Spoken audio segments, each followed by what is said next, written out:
कुशीनगर से हैरान कर देने वाला मामला सामने आया है। कथित फर्जी SC/ST मुकदमे में अब होगी पुनः विवेचना। मुख्यमंत्री योगी आदित्यनाथ ने दिए जांच के निर्देश। कुशीनगर से इस वक्त की बड़ी खबर सामने आ रही है। 3 साल पुराने एक कथित फर्जी SC/ST मुकदमे में अब दोबारा विवेचना की जाएगी। मुख्यमंत्री योगी आदित्यनाथ के कार्यालय से मामले की पुनः जांच के निर्देश दिए गए हैं। मामला वर्ष 2023 का बताया जा रहा है, जिसमें भाजपा युवा नेता और शिव मंदिर जमुआन मठ के महंत विजय कुमार निषाद के खिलाफ SC/ST एक्ट के तहत मुकदमा दर्ज कराया गया था। पीड़ित पक्ष का आरोप है कि बालू खनन से जुड़े लोगों ने राजनीतिक द्वेष के चलते साजिश रचकर उन्हें फंसाया और उनकी छवि खराब करने के लिए मुकदमा दर्ज कराया गया। आरोप है कि कुमरेश शाह नामक व्यक्ति के ट्रैक्टर चालक मनोज कुमार की ओर से तहरीर दिलाई गई और तत्कालीन थाना प्रभारी महेंद्र प्रजापति के माध्यम से मुकदमा दर्ज कराया गया। विजय कुमार निषाद के परिजनों और समर्थकों का दावा है कि मुकदमा दर्ज कराने के पीछे प्रभाव और दबाव का इस्तेमाल किया गया। हालांकि इन आरोपों की स्वतंत्र पुष्टि अभी नहीं हुई है। मामले में लगातार न्याय की मांग के बाद अब मुख्यमंत्री कार्यालय ने पुनः विवेचना के निर्देश दिए हैं। विशुनपुरा पुलिस की ओर से मामले से संबंधित पुनः विवेचना की रिपोर्ट और उपलब्ध साक्ष्य मुख्यमंत्री कार्यालय को भेजे जाने की बात कही गई है।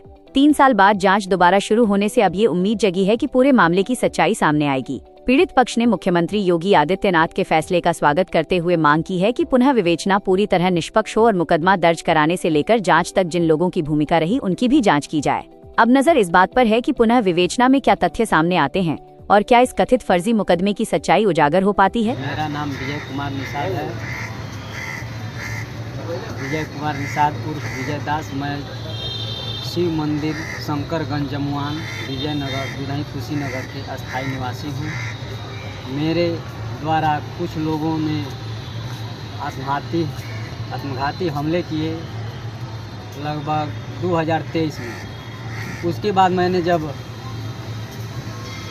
गांव के लोगों ने मुझे ले जाकर मेडिकल में मेरा दवा कराया, मेडिकल कराया दुधई, और ले जाकर जब लोगों ने हमारे साथ 50 से भी ज़्यादा संख्या में लोग थे थाने में, जब तहरीर दिया गया तो तहरीर उस समय SHO महेंद्र प्रजापति थे और खनन माफिया के दबाव में आकर उन्होंने मेरा तहरीर फाड़ कर और दूसरे तहरीर पर उन्होंने FIR दर्ज कर दिया सत्येंद्र गुप्ता के नाम और मेरे ऊपर फर्जी हर्जन एक्ट अपने कुमरेश शाह खनन माफिया ने अपने ड्राइवर मनोज कुमार पुत्र संत जो बांसगांव जटवलिया के हैं, वो मनोज कुमरेश का ड्राइवर है, ट्रैक्टर चलाता है, जो सभी लोग जानते हैं। सत्येंद्र गुप्ता की टाली जहां पकड़ी गई थी वो विनोद बैठा ड्राइवर था, चला रहा था। एक खैरवा का था, वो लाद रहा था बालू, और तमाम लोग वहां जुट गए। तो जब विनोद बैठा की टाली पकड़ी जाती है, सत्येंद्र गुप्ता की टाली पकड़ी जाती है, तो वहाँ मनोज जब 3 साल लड़ते लड़ते मुकदमा, हमने सोचा कि महाराज जी से मैं निवेदन करूं, तो महाराज जी से हमने निवेदन किया और महाराज जी से गुहार लगाई कि इसको दोबारा चालू करके इसमें विवेचना करवा दीजिए कि जो सही हो कि ये मुकदमा खारिज हो जाए। हम कब तक लड़ते रहेंगे गरीब आदमी। इसमें हमने अपना आय प्रमाण पत्र भी लगाया है कि महाराज जी हम लोग गरीब आदमी हैं, हम नहीं लड़ सकते हैं मुकदमा। महाराज जी ने तुरंत इन्वेस्टिगेशन यानी पुनः विवेचना के लिए भेज दिया शासन को। जब शासन को भेज देते हैं निखिल टीकाराम मुंडे विशेष सचिव मुख्यमंत्री उत्तर प्रदेश शासन को, उन्होंने आदेश लगा दिया अपर गृह सचिव एवं गोपन। उसके बाद 17/7 को वरिष्ठ पुलिस अधीक्षक कुशीनगर, उसके बाद 18/7 को क्षेत्राधिकारी सहायक आयुक्त पुलिस कुशीनगर। जब मैं क्षेत्राधिकारी महोदय जो हैं यादव जी, उनके पास गया तो उन्होंने जिस भाषा में हमसे बात किया उस भाषा में सैफई की बू आ रही थी। मैं तो एक साधु संत हूँ, भागवा वस्त्र पहनता हूँ, लेकिन उनको ये लगा कि कोई कमंडल में इलायची दाना बांटने वाला आके बैठ गया है। हर शब्द में तुम करके हमसे बात कर रहे थे।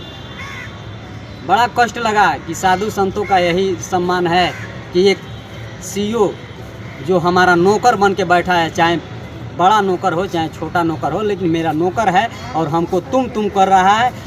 इतना बतियाया कि कह रहा है कि आपका बात हमको समझ में नहीं आ रहा है, लेकिन आज हमको समझ में आ गया कि बिना किसी प्रमाण इसमें तो इतने लगे हैं, लेकिन उनको लगा है कि कोई प्रमाण नहीं मिल पाया है। डायरेक्ट सभी दोषियों को, सभी गुंडे माफियों को उन्होंने सेफ बचा लिया है और इसका जवाब महाराज जी लेंगे। हमें आज लेटर सौंप के जा रहा हूँ महाराज जी के इस कार्यालय में, माननीय मुख्यमंत्री कैंप कार्यालय गोरखनाथ मंदिर को। और इसके बाद बिशनपुरा थाने में है महेंद्र यादव एसआई हैं। ये तो इतने दिमाग के तेज हैं, इनको पहले ही मैंने चेतावनी दिया था, आपका भी नाम महेंद्र और महेंद्र प्रजापति का भी नाम महेंद्र प्रजापति को ठीक किया तो लग रहा है कि थाना अभी मिला नहीं। आप अपना ईमान मत बिगाड़िएगा महेंद्र यादव जी, लेकिन महेंद्र प्रजापति से कई गुना भ्रष्ट ये निकले।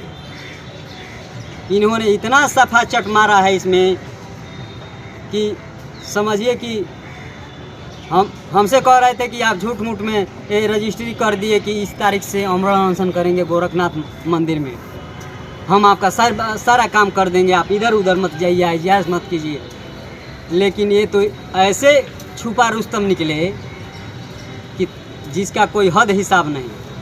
इन्होंने क्या किया है कि निराधार और पुष्पेंद्र जो है, जो मेरा लोकेशन लिया था, उसके बाद मुझ पे मार पड़ी थी, हमारा हेलमेट टूट गया था, उसको तो इनका तो चलता तो मठाधीश्वर का प्रमाण पत्र दे देते, कुमरेश को दे देते कि वह बहुत बड़ा, देख रहे हैं वीडियो में जाके किसी मंदिर घूम रहा है।